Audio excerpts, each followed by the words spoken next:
And we will be joined very shortly by Dame Caroline Dinenage MP. So Dame Caroline has been the MP Member of Parliament, for those of you who aren't based in the UK, for Gosport since 2010. Hi, Caroline, how are you? Good, thank you. Lovely to see you. Yeah, lovely to see you as well. I was just giving an intro, so I'll Oh, just quickly. okay. Should I block my ears? They'll be burning.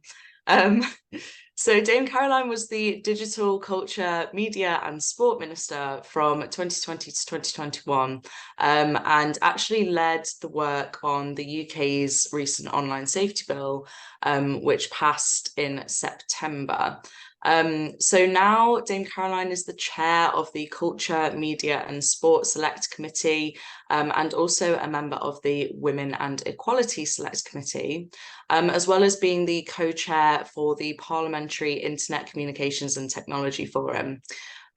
So we're in very, very good hands today. And Caroline's going to be explaining, basically telling us a little bit more about the UK Online Safety Bill, what it's going to change and what it's been implemented. So without further ado from me, welcome, Dean Caroline. Thanks so much for joining. Well, thank you very much for having me. It's a great pleasure to be here, and hello to everybody out there who's watching and listening. It's a real pleasure to be joining you today. And actually, it really is quite a landmark moment for tech legislation in the UK at the moment, and of course for the evolution of digital regulation more widely. And partly, of course, that is, as you've heard, due to the passing of the Online Safety Bill, which we can now finally call the Online Safety Act after the bill finally received royal assent at the end of October. I was one of a number of ministers who held the baton, if you like, for that piece of legislation as it made its way through all the different parts of its generation over the years. It was like, at the time I was the minister for it, with like the gestation period of an elephant. I think by the time we finally got it over the line, gestation period of a herd of elephants, because it took such a huge piece of legislation, but a groundbreaking, world-leading piece of legislation at the same time. Not least because of the precedent that this act sets and the path that it sets for further legislation, which is now already beginning to make its way through Parliament.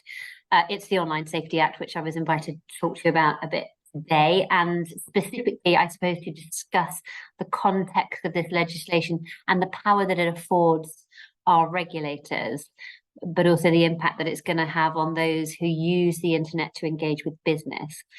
These are all issues that I'm very passionate about. I started my career in business. I was come from a nice normal business background, so that's something that's always very much informed my time as a member of Parliament, but also as a minister.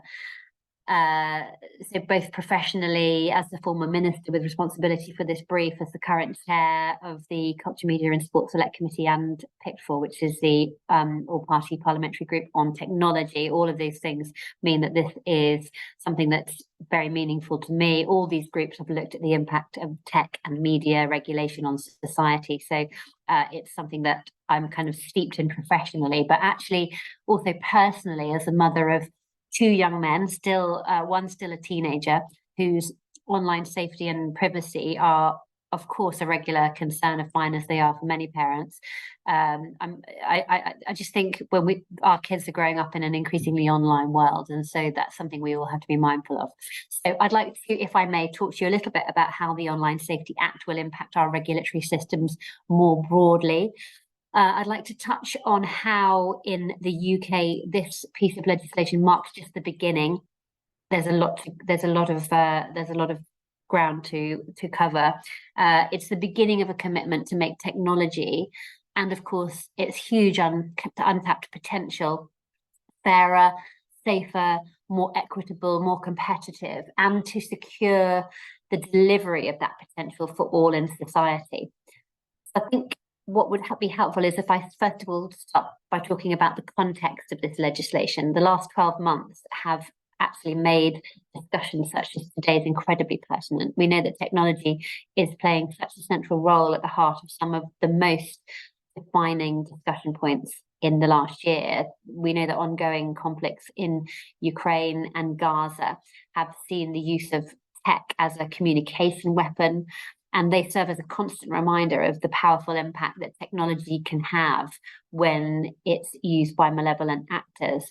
We know that rapid advancements in the consumer functionality and the popularity and the use of generative AI have raised some fresh and quite important and urgent discussions about the evolution of artificial intelligence and the potential impact of technology on things like our social values, our culture, our media practices, actually even our democratic processes. So these are just a few examples of how technology, and more to the point, the regulation of technology, have taken up residence in the minds of the wider population in a way that they may not have necessarily done previously. And so that's the context which frames the need for and the development of the Online Safety Bill. You don't need me, of course, to spell out how the growing use of technology in recent decades has transformed the way we live. We're all very well aware of that.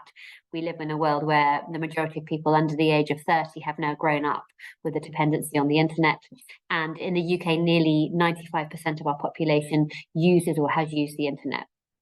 As we accelerate into the next age of internet usage powered by AI, of course, there's no loss of appetite. The ChatGPT phenomenon is gaining 100 million users within 2 months of launching. And as the Minister for Digital in the first phase of the pandemic, it was just remarkable to see how quickly the tech sector pivoted to support those communities most in need. We saw how Google became the new classroom and Zoom became the new boardroom, and our lives changed overnight. Tech became vital to the way that we worked, the way we communicated, and the way we socialized, but vital too to our mental and physical health, to our economic health, and to the delivery of public services.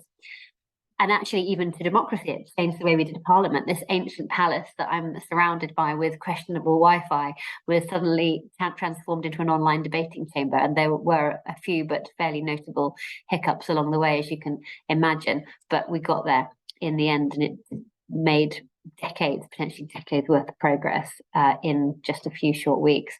As you can probably tell, I am a bit of a tech evangelist. I believe that technology can and should play a really important role in shaping the UK's response to some of the biggest challenges we face, because I think when used to its full and benevolent potential, the technological advancements that we've seen in the last decade can literally transform communities. It can generate untold economic opportunities and problem solve at a pace that we've just never seen before.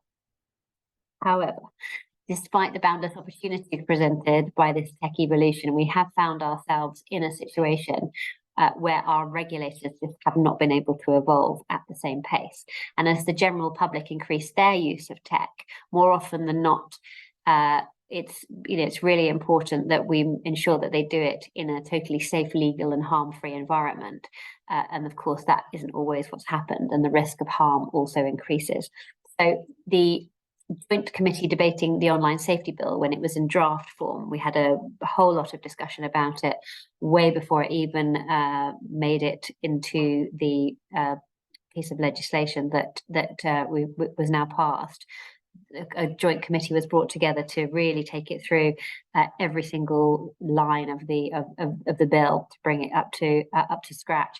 They received evidence from Ian Russell, who was the founder of the Molly Rose Foundation. Molly was Ian's daughter. Molly was 14 when she took her own life, and that was having fallen into a world of despair and harmful content on social media. It's always just the hardest thing to do as a minister, as a member of Parliament, is to meet parents who've lost children in the most tragic of circumstances. And Ian, as Molly's dad, founded the Molly Rose Foundation as a campaign to remove harmful content, the likes of which played a role in his daughter's tragic death. And in his evidence, Ian told the Joint Committee that in 26% of cases where young people present to hospital with self-harm injuries and with suicide attempts, they have accessed related content online, which is a terribly distressing statistic. So the Online Safety Act, at its very core, stands committed to the safety of our young people when they engage online, and to safeguarding their online experiences so as to prevent, wherever possible, children encountering the kind of content which played such a very clear and disturbing role in Molly's death. And of course, the death of countless other children in similar circumstances. The Online Safety Act is a direct product of and a direct reaction to this context. It could not be more important, and it's a landmark first step on a road which we will begin to respond to the concerns of the public and work hand in glove with the major tech companies and international partners. But of course, it will also see us via the regulators take meaningful action against platforms if they don't adequately safeguard their users. So what you'll want to know is, what does this look like in action? What powers do our regulators have, and what actually will the Act change in practice? And these are the big questions. And so I suppose in order to start answering those, we've got to first acknowledge the spirit in which the Act has been shaped. And at the heart of this legislation is a call for transparency and the spirit of collaboration. It's a call for tech companies to work with the government and work with regulators to ensure that we deliver safer online experiences for everybody. And then next to that is a call to arms for companies to implement the measures which will have an impact on these experiences. The Online Safety Act exists because of a shared duty of care. It's got to be a joint commitment to creating a better, safer world. And that has to be shared equally by legislators, by regulators, by industry stakeholders, and by citizens. This is the right approach, seeking to establish trust between the various stakeholders involved. But of course, that is not always a smooth process, because in an ideal world, there would be no need for regulatory powers. There would be no need for a regulator. In an ideal world, the call for transparency and the call for collaboration would be enough to incentivize the tech sector to do the right thing by preventing harm where possible. That may be an uncomfortable truth, but not only is developing tech legislation incredibly difficult, it's also by its nature vast, technical, and complex. And all of this vast, complex legislation is completely unnecessary. We shouldn't have had to sit there for years and years and years and bring this legislation together. We know that the search engines and the social media platforms already have the ability to reduce the risks online if they wanted to. And we have seen some great examples of that globally, particularly during the pandemic, where they were able to come together and bring some really good solutions to some of the issues like really harmful disinformation. But while the bottom line remains the priority, the harms that are caused will never be tackled in full. And that's why in the UK, we have to bring through this system which gives Ofcom, our regulator, the power to ensure that these companies are held to account where necessary. So the Act addresses our concerns around harm by requiring companies to take a comprehensive, proactive approach to managing online risks and to ensure that risks to the safety of users are considered as part of the process of their product and service design. So that means it's effectively a kind of triple shield, which will compel sites to remove illegal content, to remove content that's banned under their own terms and conditions, and then provide tools for internet users so that they can tailor content that they see on their own feed. And we believe that services need to consider the risk that algorithms might promote harmful content. We all know that algorithms are like an echo chamber. They take your most harmful, innermost fears and thoughts, and they surround you with others that are thinking and feeling the same way and almost normalizing them, and then continue to bombard you with more and more harmful material. And so to especially to vulnerable users like Molly or others, this is where the danger comes in, and it also has the potential to expose children to dangerous engagement with adults as well. So the Act has therefore been designed to require services to have very robust governance processes to identify and manage these kind of risks, as well as effective systems that harmful content can be reported and can be complained about, and then people can seek redress. The law imposes a duty of care to any user to use a service, and rightly its most important duty of care is for platforms to protect the online safety of particularly children. The adults, the service does have additional duties to protect content of democratic importance and journalistic content. So people can't just take down journalistic content or political content because they don't agree with it. That's a really important facet of freedom of speech. And in practice, this means they'll have to conduct and publish risk assessments about the potential harmful content on their service and then remove any such harmful content. But it can't just be, you can't just sort of legislate against people's ability to be able to feel offended by something that they've read. So during the development of this legislation, all of this was debated at extreme length, as you can imagine. And part of these conversations involved what constitutes harmful. Can content be legal, but also harmful at the same time? And that was a bone of quite a lot of contention. I think the Act does quite a good job of laying this all out quite clearly. So harmful content includes stuff that was already illegal here in the UK. So anything potentially that encourages terrorism or child abuse, for example, but it will now also include more types of content. So anything that encourages self-harm, deep fake pornography, fraudulent paid for advertising, cyber flashing. But of course, identifying and categorizing and potentially removing this content can't solely be the responsibility of the regulator. It must be the platforms themselves who proactively drive this process. And I stress the detail here because it speaks to my earlier point on collaboration and trust. We're asking companies to better signpost potential harm and to remove content which is illegal. But it also speaks to the point around fairness and competition. The highest reach services will need to be much more transparent about the risks that they're identifying and the actions that they're proposing to take in response. Because helping to better inform the public about the realities of the platform they're using and giving them agency over what they see, who they meet, and how they report harm is fundamental. In the UK, of course, we are strong believers in the freedom of speech and expression, but we also take incredibly seriously our duty to safeguard the most vulnerable from harm. It's a very delicate balance to strike, and that's one of the reasons why I think this piece of legislation took so long. The Online Safety Acts, and especially the requirement to give users the tools to moderate what content they see online, is a recognition that these two positions can be reconciled and must be reconciled where possible. So some legal content could cause harm to one group while not causing any to another, which is, of course, one of the big issues that we're trying to overcome. It's not a role for government or indeed for the regulator, for that matter, to determine every aspect of what a citizen can see online. But by giving them their own agency over what they do see, by giving people the power to curate their own online experiences, it's a balance between privacy protection and prevention.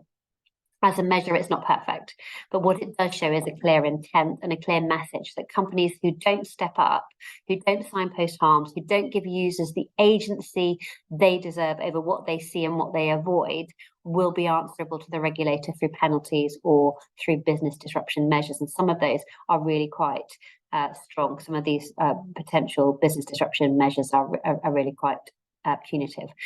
Of course, these powers are designed to be a deterrent. As I said earlier, at the heart of this legislation is the call for transparency, for collaboration, but by ensuring that there are these real and effective regulatory powers reserved for those who don't play their part, has to be an essential facet of the bill. As I say, some of them are quite punitive, including the ability to fine repeat offenders for up to 10% of their annual global turnover, to potentially jail executives who oversee repeated breaches of their duty of care, and actually even shutting down some of the most dangerous sites in the UK entirely. As I said earlier, this is by no means the end of the road, and actually, ultimately, the proof of the pudding will be in the eating when it comes to measuring the impact that this legislation has. And it is worth acknowledging, of course, that this legislation will never be the silver bullet or the panacea for all the challenges that we face online. It could never be that, and that, of course, is not what it's designed to be. The point is, however, that it needs to be the best possible starting point, the groundwork to face down both the current threats and, more importantly, the likely challenges of the future. And so that's what I'd like to very briefly touch on before I finish. The Online Safety Act is proof that we can legislate for a safer, fairer, and more competitive internet. And here in the UK, we're showing that by following this process, by convening the relevant stakeholders, by working collaboratively and cross-party to try and tackle the areas which have so long seemed too difficult. We're seeing this already beginning now. We've got the Digital Markets and Competition and Consumers Bill. That's a second piece of landmark legislation designed to regulate for better competition in digital markets and to protect consumer rights online. The Data Protection and Digital Information Bill is a similar stage of its passage through Parliament and will sit adjacent to the Online Safety Act as a tool for regulating how people's personal data is collected and stored and used. And just last week in the King's Speech, the state opening of Parliament, the government made very clear their plans to press ahead with the development of driverless cars. So all that is part of our continued focus on seizing the opportunity presented by technology. We're continuing to lead global discussions on how to best harness the use of AI while protecting jobs and addressing security concerns. And the Prime Minister had an AI summit convening some of the world's biggest tech companies at Bletchley Park a couple of weeks ago. These are all milestones which represent another step along the road, which I've mentioned earlier. This road is going to be very long and it can be full of unexpected twists and turns. But I think the destination that's in all our minds is a place where we can harness technology, where we can unlock its social, economic, health and growth potential while protecting people's rights and their well-being and privacy. And that's why the Online Safety Act is important. It sets a massive precedent, which will drive consumer confidence in the tech that we're going to use every day. It starts with making online spaces safer, but through the legislation we're currently shaping now on data protection, on competition, on digital markets, it will drive standards on things like e-commerce. It's about going after scammers and rogue traders who give some of our online businesses a bad name. It's all about unlocking the potential of technology to continue to make our lives better. And the progress we've seen is embodied by a piece of legislation, just over, excuse me, a 300-page document, which was signed by the King and on government-headed paper, but of course is just so much more than that. It's a regulatory framework which will deliver our aim of making this one of the safest countries in the world to be online. It's also a testament to the hard work and collaborative vision and spirit of the tech sector itself. Technology, we all know, is truly remarkable. We're living through a golden age, the likes of which haven't been seen since the Industrial Revolution, and which will shape human existence for centuries to come. 6 in 10 UK internet users agree that being online helps them pursue their interests and hobbies in a way that they couldn't do offline, and nearly half say that they can share their options and their opinions and have a voice online more easily than they can offline. And as legislators, we're duty bound to act in the interests of everybody, but particularly those who are vulnerable to harm. And that is only going to be possible through collaboration, through driving standards, through urging those who have the ability to design a safer and more inclusive experience to do just that, creating and perpetuating industry values which help us do the right thing, not only the thing that makes the most profit, selling the whole concept that there is commercial potential in a much more safer online experience. And I guess with that in mind, I will leave you with one final call to arms, if you like, which is to urge you to engage with these policy development processes in any way that you can. Legislation, and especially technology legislation, suffers if it's developed behind closed doors in Whitehall or whichever part of the world that you're in. It's got to be shaped and scrutinized and evolved and shared by expert thought leaders, by industry specialists, by campaigners, by experts, by experience, by people who use the services, the kind of people that are here today. And so we all have a part to play in making this the very best that it can possibly be. Thank you very much. Thank you so much, Caroline. That was super interesting to hear more about the Online Safety Act. And it's great that we could get you to speak about this, so quickly after it's just been passed. That's, yeah, I really appreciate that. I do have a couple of questions here, if that's okay with you. Awesome. So will there be collaboration or alignment with the EU or the US and Canada on this subject, do you think? Yeah, I mean, I think the thing is that the online world is just so, it is so global. It is without borders, and so this is only going to work really if we're all working collaboratively on this. And I know that this piece of work that we've been doing here in the UK is huge, groundbreaking, and a bit of a test case to show what can be done. But I know that the eyes of the world are watching, and as a minister myself, I had a number of conversations with my counterparts in other parts of the world, and I know that since I left ministerial life, those conversations have been ongoing. We've got so much to learn from each other, and I think that sharing best practice is the best way forward. Yeah, thank you. And then the second question is quite related to that, and it's how we go about enforcing it beyond borders. Yeah, and this is a big question because some of the companies, the online companies that are hosting some of the most dangerous and potentially are not going to be responding as effectively to some of the new regulations that are laid down, are potentially not going to be here in the UK, which is why the legislation is extraterritorial. It doesn't have to be for companies that are based in the UK. They can be all around the world, and that's why it does include the opportunity to be able to block the worst offenders from being able to operate in the UK if they are overseas and are not abiding by any of the Ofcom regulations that go forward. Thank you.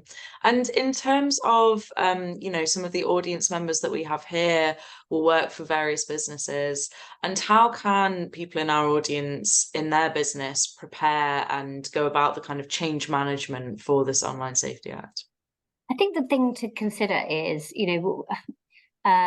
not to wait for legislation to come forward before making the changes that you know are right. And I think that means setting out what are the potential harms, what are the potential risks that are on the online world in which you operate, and working out what it is that you're prepared to be satisfied with, what you're prepared to accept, and then setting out those terms and conditions, those codes of conduct clearly, so people can decide whether or not they want to operate within that framework, and giving people choice.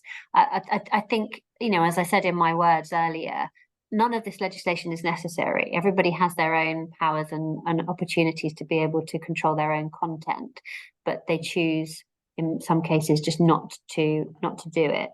I would love to see a world where there is much more commercial opportunity and much more commercial ability to be able to profit from doing the right thing. I was with an online dating company, Bumble, last week, who have sort of kind of built, in their words, they're trying to build kindness into their unique selling point. And wouldn't it be lovely if there were online companies around the world who are doing more and more of that and using that to their commercial advantage rather than content which upsets people? Because in a recent study that was done, 84% of people said that hate, abuse, and disturbing content that they'd seen online had followed them offline. It had scarred them and impacted their mental health and well-being. And an online world which was kind of designed to bring us together and to make us feel less isolated and to build communities, somehow these days can do just the opposite. It can make people feel even more isolated, even more lonely, and even more insecure. And we need to do everything we can to try and address that. Yeah, thank you. And I think that your point there about allowing businesses to profit from doing the right thing and consumers to have control over what they're exposed to is really key there. Caroline, I know that you have to leave on the hour exactly, so I will let you go. But yeah, thank you so much for sharing, and thank you for joining us today. That was super interesting and super helpful. And to everyone in the audience, if you want to revisit any of Caroline's talking points today, we have recorded the session and it will be available on demand. So thank you, Dame Caroline Dinenage, for joining us. And yeah, really appreciate it. Okay, thanks. Bye. Enjoy the rest of your day. Thank you.